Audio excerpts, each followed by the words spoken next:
बहुत ही दुखद बात है कि चुनाव चल रहे हैं। भारतीय जनता पार्टी जो कि अब बची नहीं, मैं कहूँगी कि भाजपा मुक्त ये देश हो चुका है। मोदी पार्टी कहूँ तो ज़्यादा ठीक रहेगा।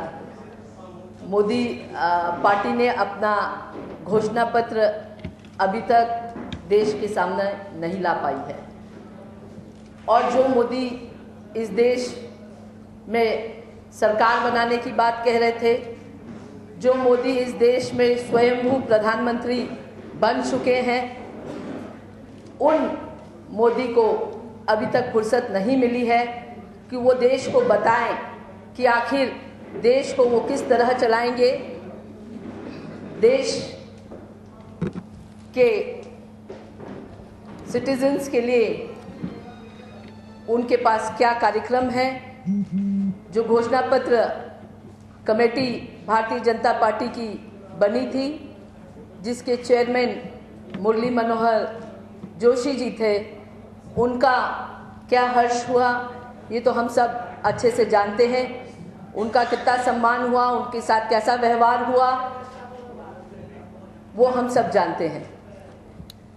घोषणा पत्र 7 तारीख को पहला चुनाव है हमारे देश में, और 7 तारीख को नॉर्थ ईस्टर्न स्टेट्स चुनाव में जा रहे हैं। तो क्या मोदी पार्टी ये जरूरी नहीं समझती कि वहाँ के लोग जाने कि आखिर ये पार्टी की उनके बारे में क्या सोच है, या ये पार्टी सत्ता में आएगी तो उनके लिए क्या करेगी? ये क्या मोदी पार्टी ये बताना ज़रूरी नहीं समझती है? अब 7 तारीख तक उनका घोषणा पत्र नहीं आएगा, तो ये साफ तौर पे बताता है कि जो प्रधानमंत्री पद के कैंडिडेट बने, जिन्हें कम से कम 1 साल हो चुका है, जो पिछले 2 साल से केवल और केवल प्रधानमंत्री बनने में लगे हुए हैं और प्रधानमंत्री बन चुके हैं, वो इतनी फुर्सत नहीं निकाल पाए कि वो इस देश की जनता को बताएं कि वो किस तरह से देश का विकास करेंगे और किस तरह से इस देश की जनता की सेवा करेंगे। इसके अलावा भारतीय जनता पार्टी ने कहा था कि वो एक विजन डॉक्यूमेंट ला रहे हैं, विजन डॉक्यूमेंट 2025 ला रहे हैं, उसके भी अब कहीं अते पते नहीं हैं। इसके अलावा माइनॉरिटीज़ के लिए मुख्तार अब्बास नकवी के लीडरशिप में एक चार्टर लाने वाले थे। माइनॉरिटीज़ के लिए क्या प्रोग्राम रहेंगे, इस पे वो देश को बताने वाले थे, उसके भी कहीं अते पते नहीं हैं। जो कांग्रेस की यूपीए की सरकारों को पूरे टाइम उनकी खामियां निकालने में पूरा समय देते हैं, झूठ सच अलग अलग सभाओं में बोलते हैं, उन लोगों की इस देश की जनता के प्रति क्या जवाबदेही है, या अब देश की जनता को तय करना है कि वो आखिर कब ये बताएंगे कि उनका घोषणा पत्र क्या कहता है। वहीं दूसरी ओर अगर हम कांग्रेस की बात करें तो पिछले 5 महीने से कांग्रेस पार्टी ने इस देश के हर तबके के साथ कंसल्टेशन, संवाद करके उनकी राय जानी, और इसमें करीब 1.3 लाख सजेशंस हमें प्राप्त हुए, और 30 सभाओं में खुद राहुल जी ने लोगों से सीधे संवाद करके जाना कि वो कांग्रेस से आखिर क्या चाहते हैं, हमारी घोषणा पत्र में क्या सम्मिलित किया जाए, इस पे उनसे सजेशंस मांगे। तो ये फ़र्क है भारतीय जनता पार्टी या अब लुप्त हुई भारतीय जनता पार्टी और मोदी पार्टी में। दूसरा मुद्दा, अभी 2 दिन पहले गुजरात की सरकार ने एक एफिडेविट दिया सुप्रीम कोर्ट को।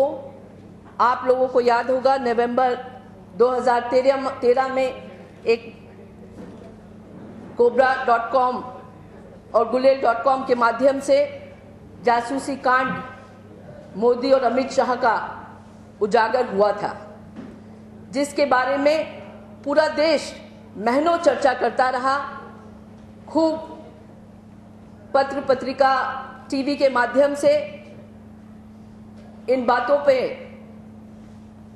चर्चा हुई कि आखिर ये जासूसी कांड में क्यों एक युवती, एक यंग आर्किटेक्ट की जासूसी हुई, जिसमें साहेब और उनके तब होम मिनिस्टर अमित शाह ने युवती पे जासूसी, न केवल युवती पे तो उसके पूरे परिवार और दोस्तों की जासूसी कराई। न केवल गुजरात के अंदर पर गुजरात के सरहद के बाहर कर्नाटक और महाराष्ट्र तक उस युवती का पीछा किया गया। और फिर भारतीय जनता पार्टी की तरफ से राजनाथ सिंह और तमाम नेताओं ने ये दलील दी कि युवती को कोई खतरा था, इसलिए उनके पिताजी की रिक्वेस्ट पे उन पे जासूसी नहीं किंतु उनकी रक्षा के लिए किया गया था। और इतना पूरे देश की महिलाएं, नागरिक जानना चाहते थे, पर इस पूरे इशू पर न तो साहेब की तरफ से कोई जवाब आया, न उनके होम मिनिस्टर तब के अमित शाह की तरफ से जवाब आया। अभी 2-3 दिन पहले गुजरात सरकार ने सुप्रीम कोर्ट को एक एफिडेविट दिया, जिसमें जो कि एक एडमिशन है, एक उन्होंने माना है कि युवती को पता था, न केवल उसके पिता को पता था पर उसको भी पता था कि उस पे जासूसी हो रही है। और जासूसी किस तरह की, 3 एजेंसीज, जिसमें स्टेट आईबी, क्राइम और एटीएस किस पे लगती है? कोई आतंकवादी हो या जिससे देश को खतरा हो, उस पे एटीएस लगती है। तो 3 एजेंसी ने इस युवती का पीछा किया। जब हम ये बात उठा रहे थे, पूरा देश जानना चाह रहा था, बार बार भारतीय जनता पार्टी इस बात को नकार रही थी, पर एफिडेविट के माध्यम से खुद उनने मान लिया है कि युवती पर जासूसी हुई थी।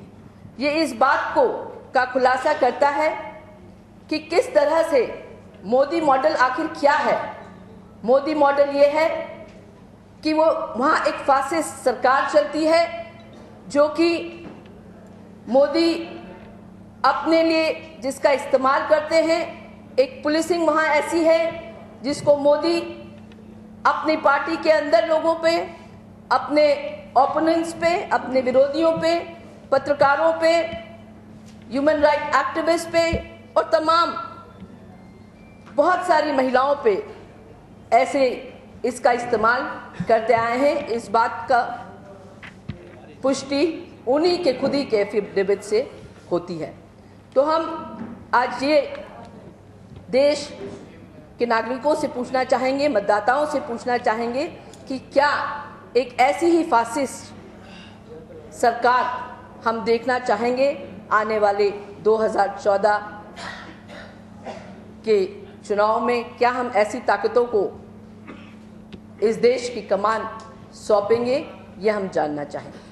और जो मैनिफेस्टो की बात मैं कह रही हूँ, उसमें क्या भारतीय जनता पार्टी या मोदी पार्टी, जो कि चाल, चरित्र और चेहरे की बात करती थी, चाल और चरित्र देश उनका देख चुका, अब क्या वो चाहते हैं कि बस मोदी के चेहरे को देख के वोट पड़ें? क्योंकि घोषणा पत्र के नाम पे अभी तक कुछ नहीं आया है देश के सामने।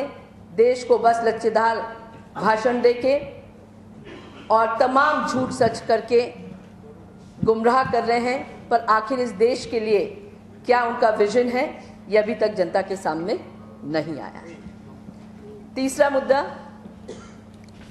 जो आज गुलेल.com ने बाबरी मस्जिद के संबंध में जो खुलासे किए हैं, उसने एक और बार पूरे देश के सामने ये बात ला दी कि किस तरह से भारतीय जनता पार्टी, आरएसएस, बजरंग दल और तमाम जो सांप्रदायिक ये ताकतें हैं, जो कट्टरवादी सोच रखती हैं, उन्होंने किस तरह से इस देश को बांटने की समय समय पर कोशिश की है और किस तरह से इनके तमाम नेता इन्वॉल्व थे। और जो एक बात कही गई थी कि एक मॉब फ्रेंजी में बाबरी मस्जिद ढह गई, वो किस तरह से झूठ था।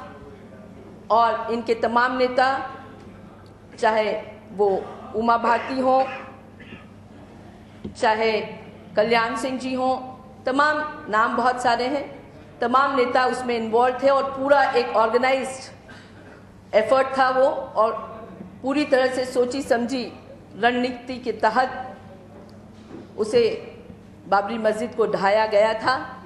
तो ये एक और बार इस देश के सामने साफ हो चुका है।